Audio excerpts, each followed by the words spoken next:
कि कल तक तो ये खबरें थी कि दस्तखत हो चुके हैं। आज सदर मुमलिकत एक ट्वीट करते हैं जिसमें उन्होंने तरदीद कर दी इस बात की कि मैं तो इस एक्ट से मुत्तफिक ही नहीं हूं। आप किस तरह देखते हैं इस केस को? देखिए, ये बड़ा अजीबोगरीब सा मामला है और बड़ी हैरानकुन ट्वीट है और ये वाकई हैरानकुन खबर भी है कि प्रेसिडेंट ये कह रहे हैं कि मैंने तो इस पर दस्तखत ही नहीं किए, जबकि इससे पहले हमारे इल्म में ये है कि इस पर दस्तखत हो चुके हैं और ये जो है वो कानून बन चुका है। लेकिन अगर प्रेसिडेंट ये कह रहे हैं कि मैंने दस्तखत नहीं किए और अमले ने मेरे हुक्म की खिलाफ वर्जी की है, तो क्या वो ये कहना चाह रहे हैं कि वो एक बेबस प्रेसिडेंट हैं? क्या वो एक ऐसे प्रेसिडेंट हैं जो जिनकी मंशा के बगैर और उनकी मर्जी के बगैर भी कोई कदम उठाया गया है और उनके दस्तखत कर दिए गए हैं, या उनकी जगह पर दस्तखत कर दिए गए हैं, या वो चीज जो उनके दस्तखत के साथ अप्रूव होनी थी वो किसी और के दस्तखत के साथ अप्रूव हो गई है? और यानी वो हेड ऑफ द स्टेट हैं। प्रेसिडेंट जो होता है, सदर मुमलिकत, वो हेड ऑफ द स्टेट है। उनके दस्तखत के बगैर कोई कानून नहीं बन सकता। तो वो ये कहना चाह रहे हैं कि एक ऐसा कानून बन गया है जिस पर उन्होंने दस्तखत नहीं किए।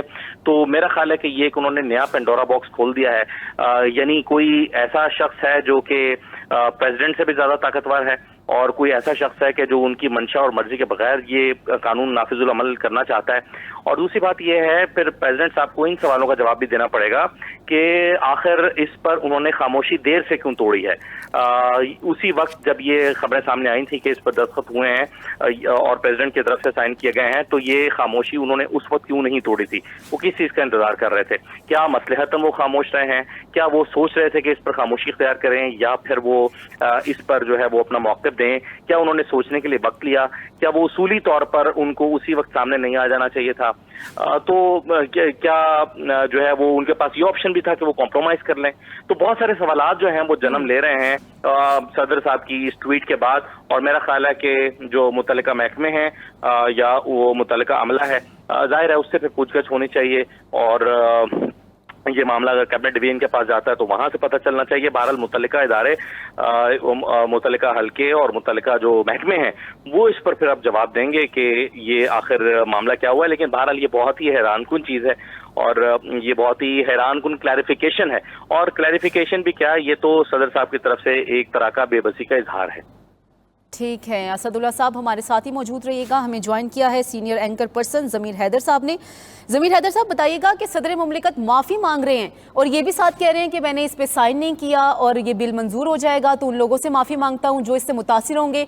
ये मुतासिर कौन होंगे इससे, और माफ़ी किस तरह मांगी जा रही है सदर की जानिब से?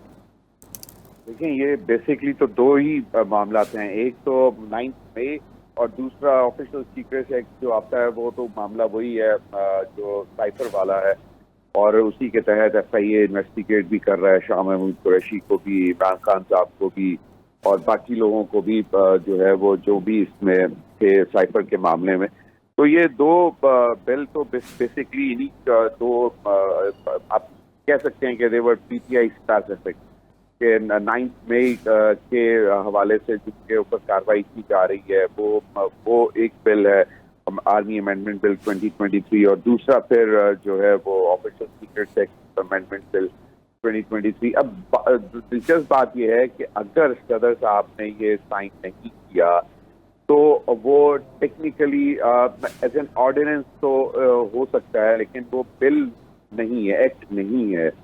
तो अभी जो है, अब अगर आज आरिफ अलवी साहब ने ये बता रहे हैं हमें कि जी मैंने तो वो बिल पास ही नहीं किए थे और मैंने स्टाफ कह दिया था कि ये वापस भेज दें ताकि वो जो है बिल इनइफेक्टिव हो जाएं और वो उनके ऊपर उनके तहत जो है कोई भी कार्रवाई ना की जा सके। तो ये एक बड़ी दिलचस्प सूरत हाल है। पाकिस्तान में ये पहले कभी हुआ नहीं इस तरह कि कोई भी सदर हो और वो आपको इस तरह इन्फॉर्म कर रहा हो कि जनाब मैंने तो ये बिल साइन ही किए और उसके बावजूद जो है ये इनके तहत अगर किसी पे कार्रवाई हो रही है तो मैं उसके हवाले से माफी मांगता हूँ। तो अब ये तो अब हुकूमत को भी बताना पड़ेगा कि जनाब ये किस तरह और ये चीजें हो रही हैं। आपकी इस वक्त नेशनल असेंबली नहीं है, आपका लेजिस्लेटिव बिजनेस नहीं हो सकता। तो अब अगर ये इफेक्टिव है तो वो किस रूल के तहत ये बिल जो है, ये एक्ट जो है वो इफेक्टिव है? जहाँ अगर ये ऑर्डिनेंस नहीं है क्योंकि एक्ट तो अभी तक पास नहीं हुआ, तो अगर ये ऑर्डिनेंस भी नहीं है तो फिर ये किस तरह इफेक्टिव है, किस तरह इसके तहत कार्रवाई की जा रही है। तो ये बहुत सारे सवालात जो हैं अब सामने आ गए हैं। अब लेकिन आइन और कानून इसके तहत तो अगर आप सवालात भी उठाते हैं तो वो कोई भी परवाह नहीं कर रहा। देखना यह है कि ये मामला अदालत में जाता है कि जनाब अगर सदर ने कोई बिल पास नहीं किए और उनके ऊपर बाकायदा तौर पर अमल दरामद हो रहा है तो फिर ये अब सवालात तो उठाने चाहिए। ये कानूनी सवालात हैं जो बेसिकली अब अदालत के सामने आने चाहिए और अब अदालत ही एक रास्ता है जहां से आपको इसकी रेमेडी मिल सकती है, इसका हल मिल सकता है। क्योंकि अभी इस वक्त कोई और तो हमारे पास कोई रास्ता ही नहीं है, किसी के पास भी कोई रास्ता नहीं। और अगर इन दोनों बिल्स के तहत कार्रवाइयां हो रही हैं और ये सदर ने साइन नहीं किए हुए तो फिर किस कानून के तहत इन बिल्स के दायरा कार में रहते हुए कार्रवाइयां हो रही हैं।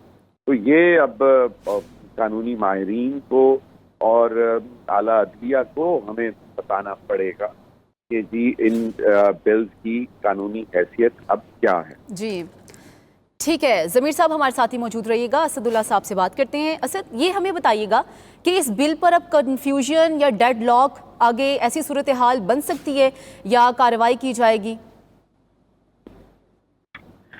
देखिए, अगेन बहुत सारे सवालात हैं इस वक्त तक जिनका जवाब किसी को मालूम नहीं है।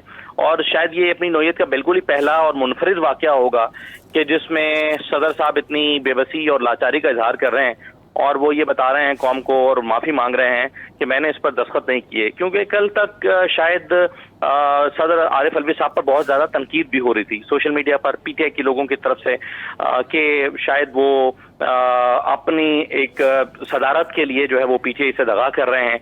तो बहुत सी तनकीद का सामना उनको करना पड़ा। शायद यही वजह है कि उन्होंने इस वजाहत को जरूरी समझा।